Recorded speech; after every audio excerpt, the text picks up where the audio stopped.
ముఖ్యులకి ఎలాగైతే సభలు ఉందో ఆ సభలో ముఖ్యులు ఎలాగైతే ఉంటారో అలాగే ఎథెన్స్ వారికి కూడా వారి సంస్కృతి కొరకు వారి పట్టణంలో ఒక సభ ఉంది. ఆ సభ పేరే అరెపయోగు సభ. ఆ సభలో నిర్ణయిస్తారు. ఆ సభలో ముందుగా తీర్పు వచ్చిన తర్వాతే ఆ తర్వాత సమాజంలో బ్రతుకుండాలి. ఇంచుమించు స్తోయకులు ఉంటారు, ఎపికురియన్స్ ఉంటారు, యూదులు పెద్దలు ఉండొచ్చు, అందులో మిగిలిన వారు హేతు అడిగే వారు ఉండొచ్చు. ఈ 4 వర్గాలకు సంబంధించిన గొప్ప ముఖ్యమైన వ్యక్తుల్ని సాటిస్ఫై అవుతేనే పౌలు గారు ఆ సభ నుంచి కిందకి వస్తారు, లేదంటే కష్టం. అంటే వారు మాట్లాడుతుండగా నువ్వు ఇక్కడ కాదయ్యా, ముందు మా దగ్గర ఆ సభలో నువ్వు నిర్ణయింపబడిన తర్వాత ఆ సభలో తీర్పు వచ్చిన తర్వాత అప్పుడు నువ్వు కింద మాట్లాడదామని సభకు తీసుకెళ్లారు.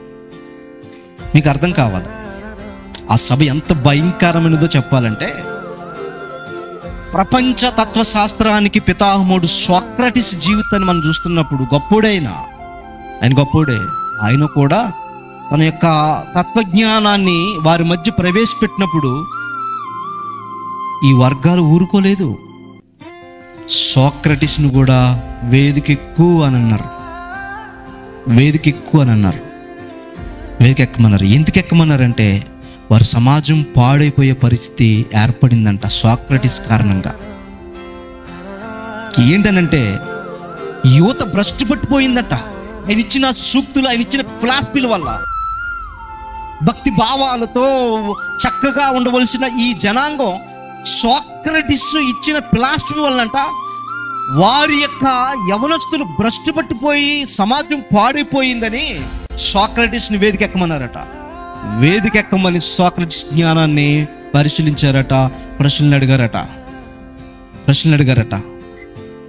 అడిగితే వారు చెప్పిన సమాధానానికి వారు సాటిస్ఫై చేయలేకపోయాడట సోక్రటీస్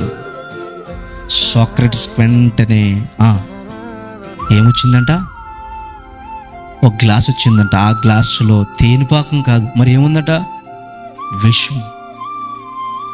అంటే ఆ సభ మీద, ఆ సభలోనికి వెళ్ళడానికి, ఆ సభలో మాట్లాడడానికి కిందే ముందు నిర్ణయం తీసుకోవాలట.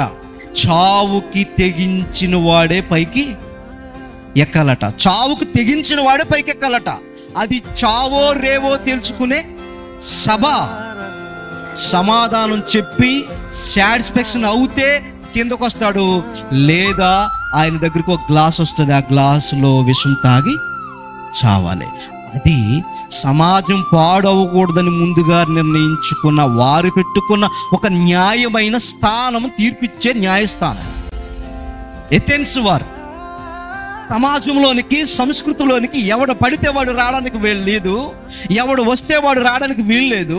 వాడు ముందుగా వాడు చెప్తున్న దానికి, మనం అడిగే ప్రతి క్వశ్చన్కి ఆన్సర్ చెప్పినప్పుడే వాడు సమాజంలో వాడు చెప్పుకున్నది ఏదైనా చెప్పుకోవచ్చు, లేదా వాడు ఇక్కడ ఉండడానికి వీల్లేదు, వాడికి విషమిచ్చి చంపాలని వారు ముందుగానే అరెపయోగు సభను ఏర్పాటు చేసుకుని ఆ సభలో వారు అడిగిన ప్రశ్నలకు సమాధానం చెప్పకపోతే విషమిస్తాం, అది ఖచ్చితంగా తాగి చావాలని ముందుగానే డిక్లేర్ చేసుకున్న సభ అది. ఆ సభకెక్కాలంటే ఆల్రెడీ ఇప్పుడు ఏమవ్వాలి, ముందుగానే నిర్ణయం తీసుకోవాలి. సోక్రటీస్ ఎక్కాడు. సోక్రటీస్ ప్రపంచవ్యాప్తంగా ఆయన వైపు చూస్తే వారి దేశంలో, వారి పట్టణంలో పుట్టిన సోక్రటీస్ని వారే చంపేసుకున్నారంటే వారి యొక్క సంస్కృతికి, వారి పద్ధతులకి ఎంత విలువనిస్తారో మీకు అర్థం కావాలి.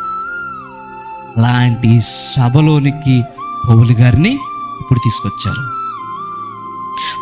అలాంటి సభలోనికి ఇప్పుడు తీసుకొచ్చారు. ఇప్పుడు మీకు ఒకటి స్ట్రైక్ అవ్వాలి, ఏంటంటే నా నిమిత్తమును సువార్త నిమిత్తమును ఎవడైతే తన ప్రాణాన్ని ఇవ్వడానికి సిద్ధపడతాడో వాడు తన ప్రాణాన్ని రక్షించగొనగోరుతాడు అనడానికి రీచ్ అయినట్టుగా పౌలు జీవితం కనబడుతుంది.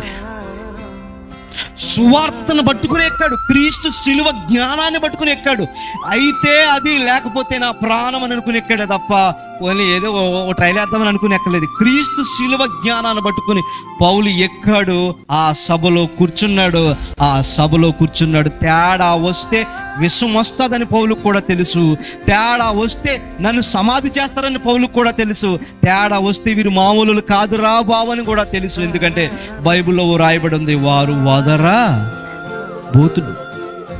వదరబోతులు వాళ్ళు.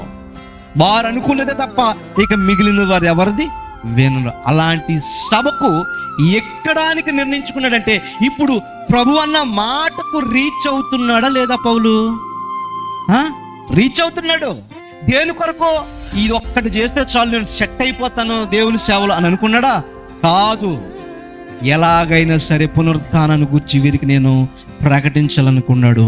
క్రీస్తు నిమిత్తమును స్వార్థ నిమిత్తమును తన ప్రాణాన్ని తెగించి, ప్రాణాన్ని సాక్రిఫైస్ చేయడానికి ఇష్టపడి తెగేసి నిలబడి ఎక్కుతున్న పౌలు జీవితం మనం చూస్తున్నప్పుడు ఆ సభలో అడుగెట్టాడు, ఆ సభలో నిలబడ్డాడు ధైర్యంగా.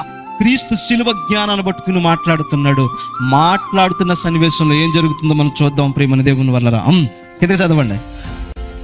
నీవు చేయుచున్న ఆ 22వ వచనం చదివాను. పౌలు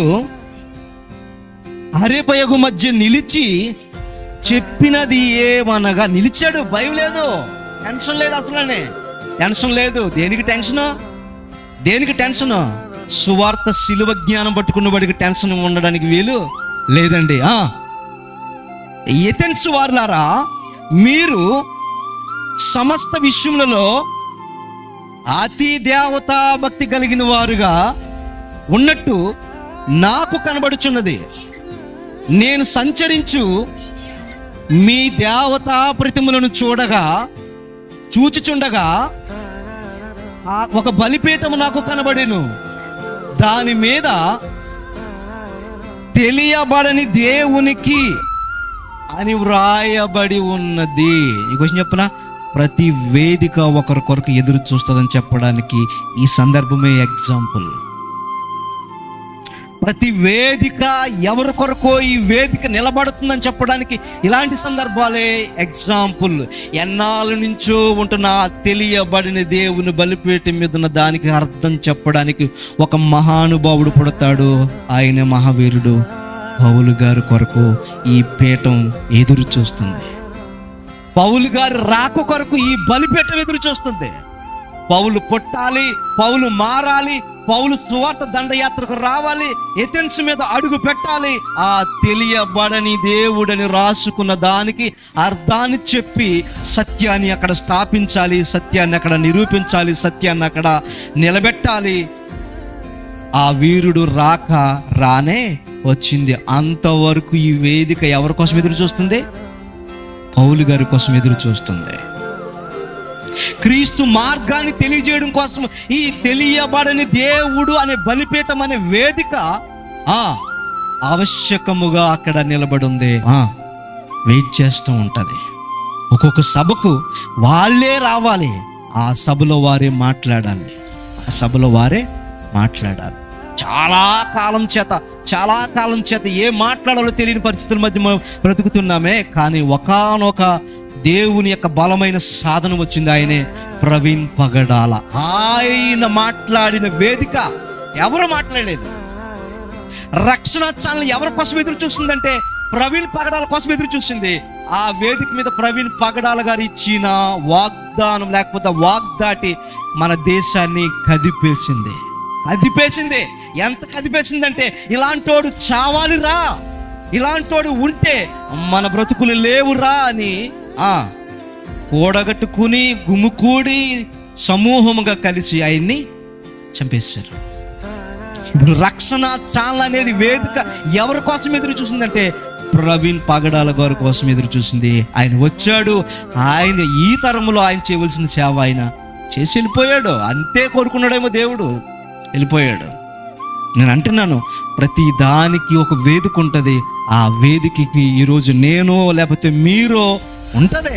ఇదిగో ఈరోజు మేము ఎంత కష్టపడుతున్నామంటే, ఈ వేదికని ఇంతమంది ద్వారా ఇంతగా మేము చేస్తున్నామంటే ఈ వేదిక మీద ఇంకా ఎవడు రావాల్సిన వారు ఉన్నారు. వారి కొరకు మేము అంత కష్టపడుతున్నాం, వారి కొరకు మేము ప్రయాసపడుతున్నాం. ఇంకా ఎవరో సేవ చేయాలి, ఇంకా ఎవరో ఎంతోమంది రావాలి, ఎన్నో చోట్ల ప్రకటించాలి.